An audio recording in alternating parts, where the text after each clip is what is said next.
বিষ্ণুপুরে ভোটের আগে নিজেদের হাত শক্ত করে নিল বিজেপি। তৃণমূল কংগ্রেসের প্রাক্তন প্রধান যোগদান করল বিজেপিতে। বাঁকুড়া জেলার বিষ্ণুপুর ব্লকের দ্বারিকা গোসাইপুর গ্রাম পঞ্চায়েতের সঞ্জয় নন্দী, যিনি 2018 সাল থেকে 2023 সাল পর্যন্ত ওই গ্রাম পঞ্চায়েতের প্রধান ছিলেন তৃণমূল কংগ্রেসের পক্ষ থেকে। এরপর 2023-এর পঞ্চায়েত নির্বাচনে দল তার গতিবিধির বিবেচনা করে টিকিট দেননি। তারপর থেকে অভিমানী সঞ্জয় নন্দী। পঞ্চায়েত নির্বাচন কেটে যাবার দীর্ঘ সময় পর অবশেষে দিন বিষ্ণুপুর সাংগঠনিক জেলা বিজেপির সভাপতি তথা বিধানসভা বিজেপির বিধায়ক অমরনাথ শাখার হাত ধরে পদ্মের পতাকা হাতে তুলে নিলেন।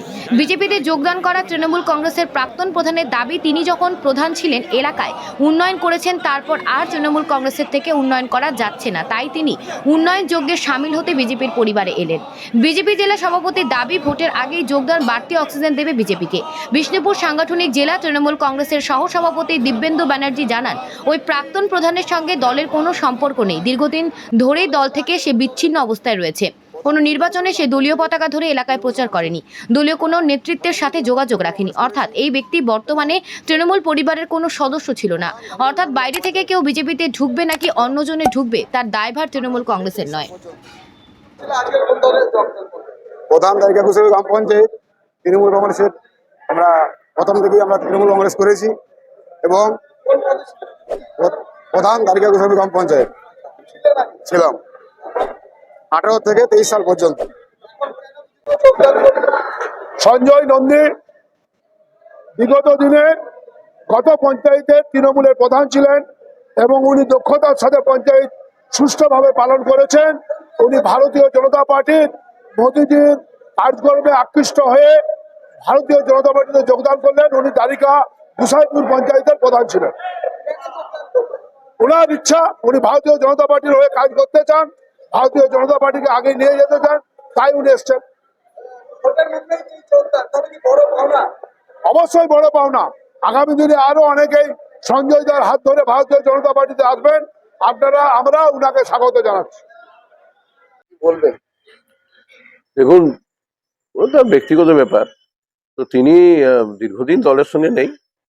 দল তাকে বিগত পঞ্চায়েত নির্বাচনে টিকিটও দেয়নি দলের সঙ্গে না থাকার জন্য এবং তার কার্যকলাপের জন্য।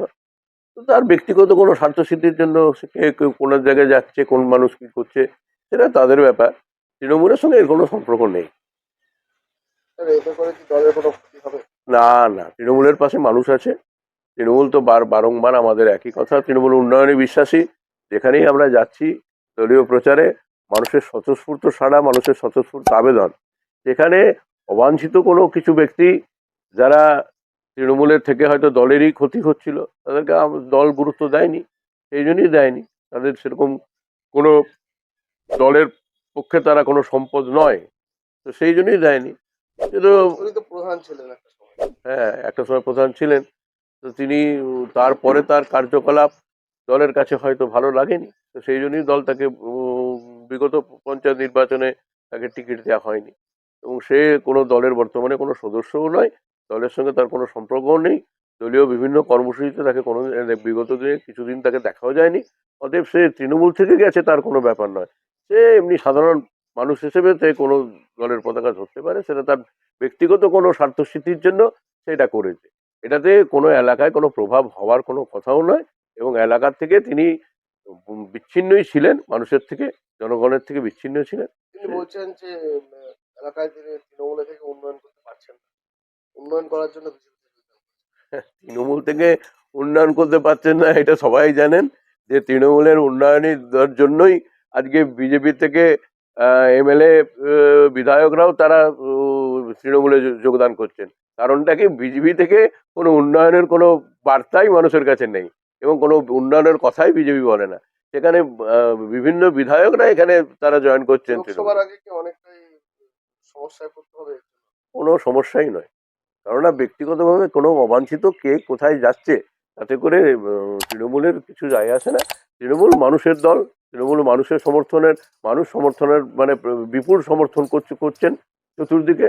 এবং সেখানে আমাদের বলছি তো যে ওইসব ব্যক্তি, অবাঞ্ছিত কিছু মানুষ যারা স্বার্থের জন্য এদিক ওদিক করে, সেই সব মানুষের যাতায়াতে কোনো কিছু যায় আসে। দিব্যেন্দু ব্যানার্জি, সহসভাপতি, বিষ্ণুপুর সাংগঠনিক জেলা তৃণমূল কংগ্রেস।